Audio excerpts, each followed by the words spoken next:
Hey everybody, Prepper Nurse 1 here. Today, excuse me, is Friday. It is the 10th of November. So Veterans Day is actually tomorrow, but we celebrate it today, so everybody gets, the banks are closed, a lot of people are getting the paid holiday today and all that type of stuff. And so I thought it would be an appropriate video today, since the celebrating of Veterans Day is today, even though Veterans Day is tomorrow. Okay. So I thought this would be an appropriate video to talk about. Now I'm looking at an article on here that says Americans don't want to fight for their country anymore. Right? So why is that? Right? And I'm curious to see what they're saying, because I have my own thoughts on this. It says a majority of American adults would not be willing to serve in the military were the U.S. to enter a major war, recent polling has found out, while public confidence in the armed forces appears to be a warning. The figures come as all branches of the armed forces have in recent years struggled to meet recruitment targets, suggesting a growing apathy towards a career in military service. In 2023, the Army and Air Force fell short of their respective goals by around 10,000 recruits, while the Navy was under 6,000. Since 1987, the number of active duty personnel has fallen by 39%. So it's basically, you're seeing a lot of people are not going into the military. Alright, so why is that? Is it... I think there's a lot of factors in this, and I'm going to tell you some of my thoughts on this, okay? I come from a small town. I grew up as a child. We were in the Vietnam War when I was little. And I had always wanted to be a soldier. That's all I wanted to be. When I was a child, I said, when I get big enough, I'm going to go in the Army. Never, and that's exactly what I did. But I was a small town guy, right? Grew up in a small town, and the majority of your military folks that end up going in the military, a lot of them are from small towns, little podunk towns or city kids, okay? A lot of city kids. Because it's an opportunity. Not a lot of opportunities. Military was always an option. You do your service, you get some money for college or whatever you want to do. And adventure, travel, whatever. Okay. I think what's happening now is, after two 20-year wars, basically, Afghanistan and Iraq, which yielded basically nothing, I think people became disillusioned. That's part of it. I also think with the leadership that we have in office right now, people, young men and women, don't want to go fight for this president. And I think that's a big factor as well. The whole woke mentality of the government officials, with the military and stuff like that, I believe that's also a factor. You had a lot of ranks were being frozen, promotions were not being given, and that's all politics. In the politicians, that's on their hands, and I think that's people get dissatisfied. Because you're screwing with people's paychecks. You higher rank, you make more money, and all those type of things.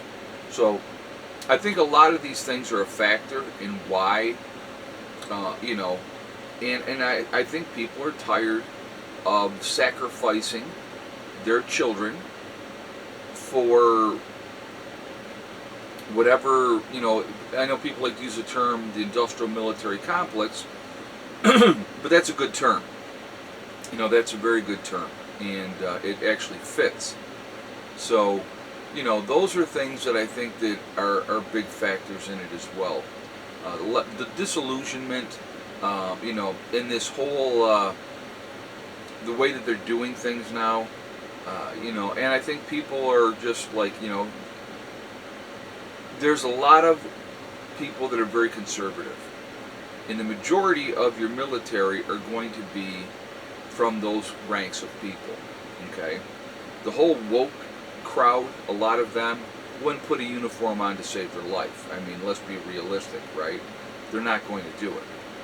So when you have the conservative background type of folks going into the military, and now they're being told that you have to comply to this and you have to comply to that, and that's not in their moral makeup, if you will, that's a troublesome thing. And I think that's another reason why you're seeing less and less people going into the military. And I will tell you what, and I can say this honestly, I would absolutely discourage my daughter from going into the military, because it has changed. It's not the military that I was in. It's not the military that my father was in, and my stepfather was in. It's a total different military now. The whole woke mentality just distorts everything and ruins everything. So let me be clear on that. I don't care who you are, what you do, who you sleep with, any of that type of stuff. I don't care what religion you are. I don't care what color you are. Be whoever you're going to be. Live your life. Do your thing.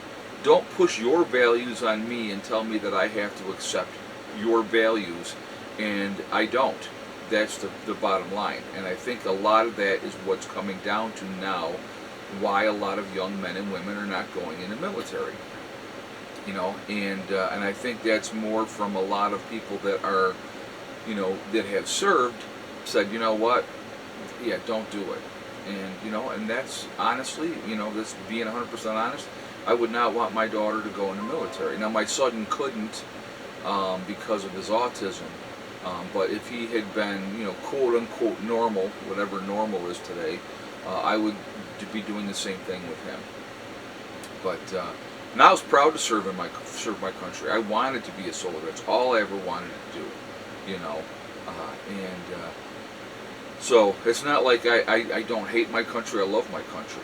But with what their goals are and what their mission is, if you will, for the government, they don't align with mine. So why would I encourage my child to go and do that? You know what I mean? So and I think a lot of people are in that same boat now. So I think those are some of the problems of why you're not seeing, not seeing the numbers going up. And as you have a large percentage of people with this, liberal mentality, they're not going in the military. They never did before. So, so it's a lot of factors, I believe. Again, the disillusionment with war and fighting, in having young men and women die, be maimed, come back all messed up. There is 22 suicides per day of veterans. Think about that. That's a lot of people are just going, I can't take it anymore. I've had enough. And that's sad. That is sad. And it's unfortunate. There should be more help. When the VA system, which is a disaster, there's a lot of problems with that. And I know that they're trying, but there is all kinds of issues with that as well, in the paperwork and all that other stuff like that as well. So there's a lot of factors to it, folks. So I would like to hear your thoughts. Why do you think young men and women are not going into the military today? I think it's a good topic, and I think it's something that we should absolutely be talking about. So I definitely look forward to seeing your feedback in the comments. Also, a reminder really quickly, I will be live streaming tonight at 8 p.m. Eastern Time. So I would encourage you to join me then. I've got to figure out what we're going to talk about yet, but we'll get to that point. So I hope you all have a great day, and I will talk to you later. Remember, folks, we truly are all in this together. We are one race called the human race. As soon as we can figure that one out, we will be in much, much better shape. Also remember to hug and kiss the ones that you love. Tell them every single day. Tomorrow's not guaranteed. We never know what's going to happen in life. So it's really important to tell the people that we care about every day how we feel. Last but not least, STD. Step, thing, and day. One step at a time, one thing at a time, and one day at a time. Whatever you're trying to accomplish, whatever you're trying to do, you can do it. The only one stopping you from reaching your goals is you. That's it, nobody else. Stay positive, stay away from the negativity, and you're going to be just fine. I hope you all have a great day, and I will talk to you later. Prepper Nurse 1, out for now.